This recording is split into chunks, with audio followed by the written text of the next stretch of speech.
Imagine you are in a bustling marketplace and someone offers you a shiny new coin.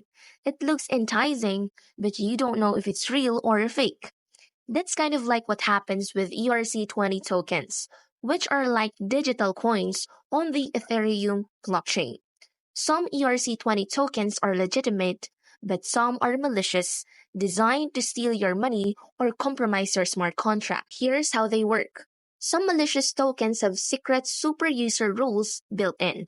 This means someone can control the token and steal your money, even if you think it is safe.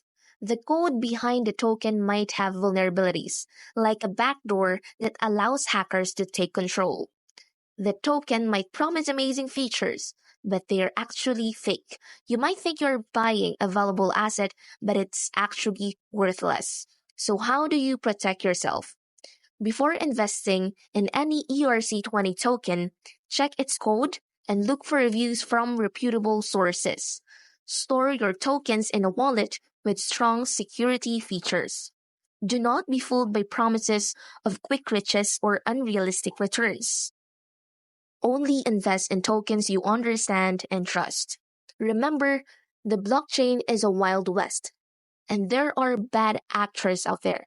Be careful, do your research, and protect yourself from malicious ERC20 tokens.